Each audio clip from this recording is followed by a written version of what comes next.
भरतपुर गांव में एक रामू नाम का आदमी रहता था। उसके बीवी, दो बच्चे थे।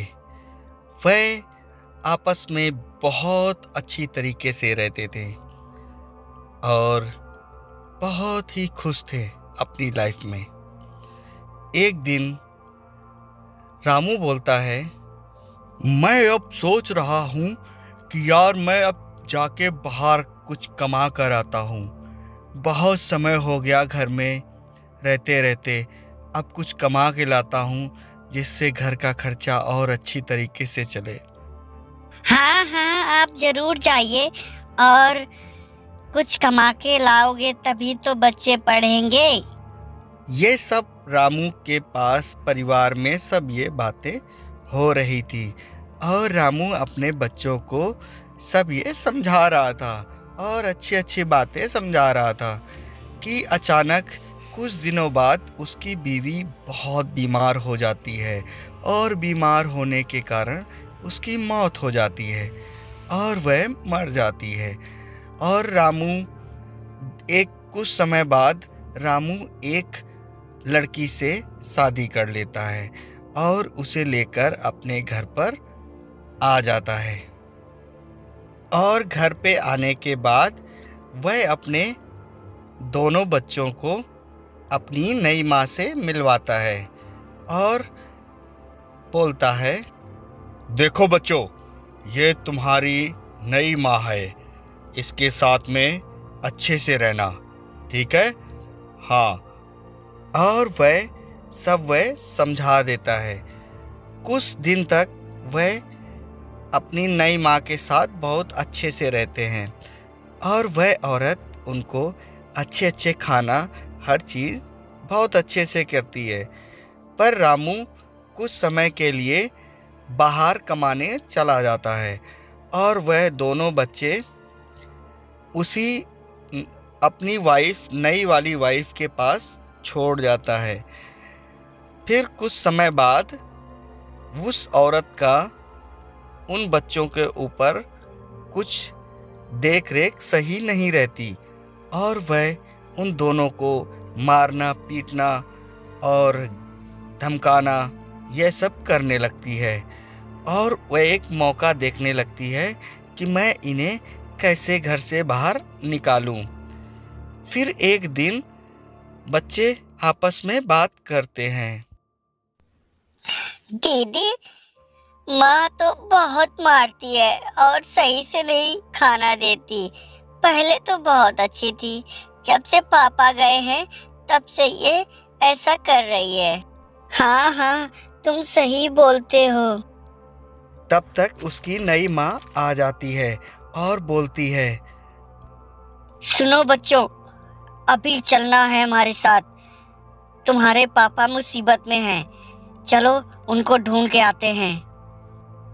और वह उन दोनों बच्चों को अपने साथ लेकर वहाँ से चल देती है और वह जंगल के रास्ते चलते चलते एक पहाड़ में पहुँच जाती है और वह उन दोनों बच्चों को वहाँ पर खड़े करके बोलती है, सुनो बच्चों, तुम दोनों यहीं बैठो, मैं अभी आती हूँ और तुम्हारे लिए कुछ पानी लाती हूँ।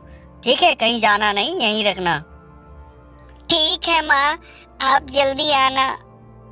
और वह औरत उन दोनों को वहीं अकेला छोड़कर चली जाती है। और काफ़ी समय होने के बाद वह वापस नहीं आती तो वह दोनों बच्चे वहाँ से चल देते हैं और चलते चलते एक गुफा के अंदर चले जाते हैं और वह धीरे धीरे उस गुफा के अंदर दाखिल हो जाने को तैयार हो जाते हैं और वह धीरे धीरे उस गुफा के अंदर चले जाते हैं और वह दोनों उस गुफा के अंदर पहुंच जाते हैं और बोलते हैं, अरे ये तो बहुत डरावनी गुफा है, अब मैं क्या करूं, कहाँ जाऊं? ये तो बहुत डरावनी है। यह सब वह अपने मन में सोच ही रहे थे कि अचानक फिर दोनों बातें करने लगते हैं और बोलते हैं, अरे दीदी, यहाँ तो बहुत डरावनी गुफा लग रही है। अब मैं कहाँ जाऊँ, कोई आ न जाए जो हमें खा जाए। हाँ हाँ हाँ, मुझे भी ऐसा ही लग रहा है। ये तो बहुत डरावनी गुफा है। वह दोनों ये सब सोच ही रहे थे कि अचानक उस गुफा के अंदर रहने वाला वह शैतान आ जाता है और देखकर बोलता है, मेरा भोजन आ गया, अब मैं दोनों को खा जाऊंगा। अभी मैं जाता हूँ, आराम करके फिर बाहर आकर फिर खाऊंगा। हा हा हा। वह शैतान ये सब सोच ही रहा था कि अचानक एक चुड़ैल वहां पर आ जाती है, जो वह 3 सर वाली थी।